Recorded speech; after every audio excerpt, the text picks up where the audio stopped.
Now, did you know that there are hormones in your body that can promote fat burning and fat storage?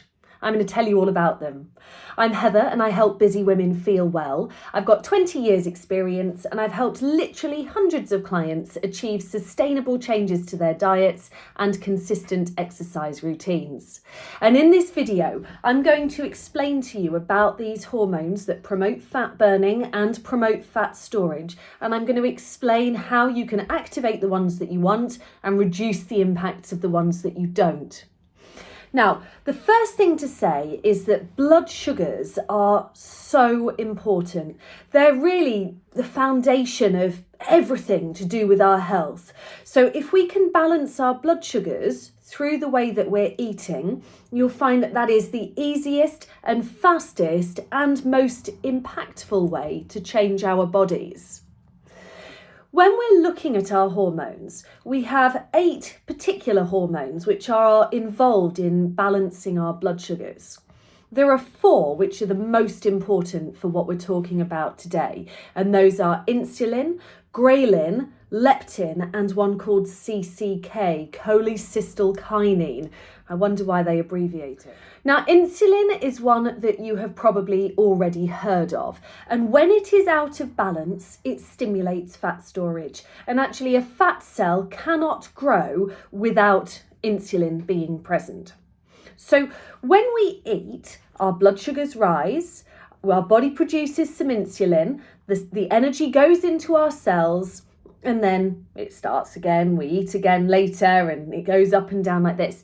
Now, if we eat something that is very sugary, so very starchy carbs or sugar or anything along that kind of line, our blood sugars shoot up really high and our body produces an awful lot of insulin to try and deal with that massive amount of sugar. Now, when that happens, we end up dropping very low down, and that's when we start to feel sort of shaky and starving and get food cravings and all those sort of low blood sugar style symptoms. And then we obviously eat something that gives us a quick hit again, and that sends us right up to the top of this chart again and back down. And we call that the blood sugar roller coaster. Primarily, insulin is the hormone which is involved in that.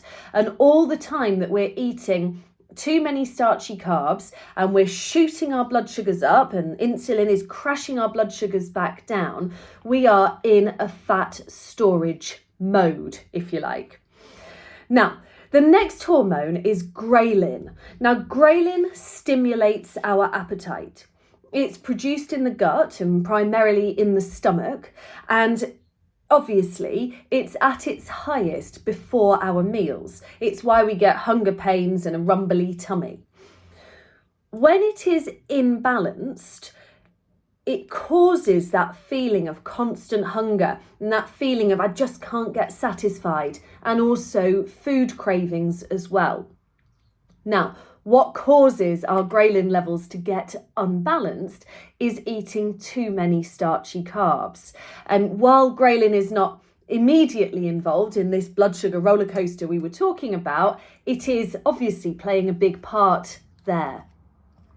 The next hormone we've got, which kind of opposes ghrelin, is leptin. And leptin reduces our appetite and cravings and promotes fat burning. It turns energy that's been stored on our body into glucose, which then fuels our cells and our muscles.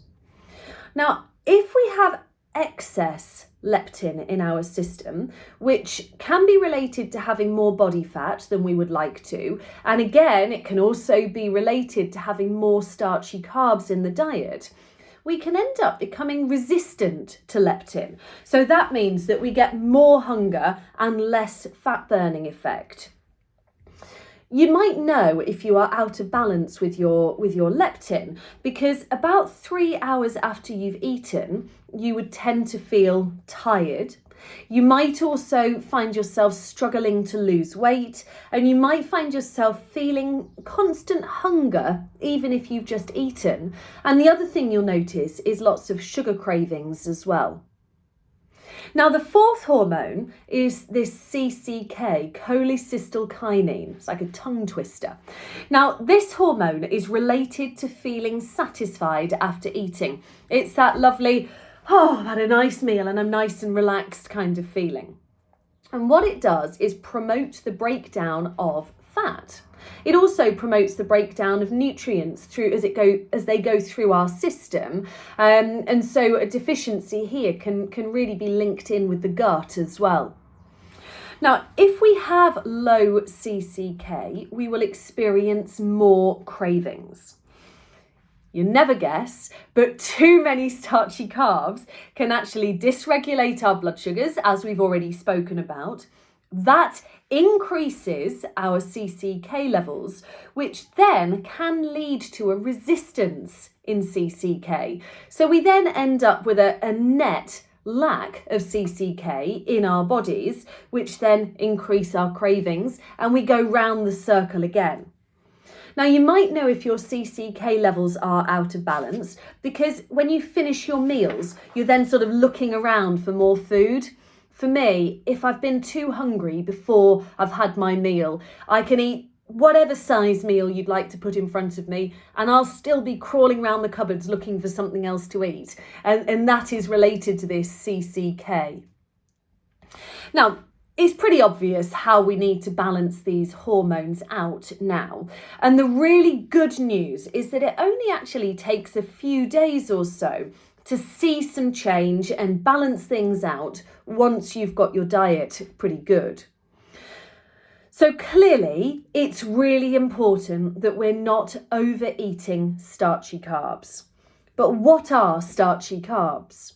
These are anything that turns the water milky when you cook them. So it's rice, pasta, potatoes, sweet potatoes, all grains, beans and lentils, and also fruit. Now, don't misunderstand me. I am not saying that carbs are bad. And in fact, there are loads of starchy carbs which have lots of really good nutrients in them, which we are wise to eat. But we need to eat them in the right proportions.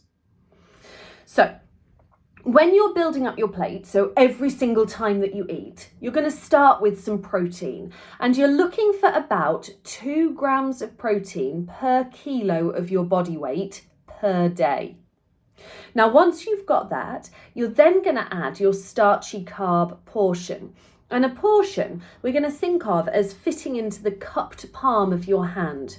So that's going to be a big potato or a couple of small potatoes. It might be, 4, 5 strawberries, that sort of size. And actually, if you like weighing things, you could stick it in the scales, and it should be about a 50 to 60 gram portion of whatever it is you're eating.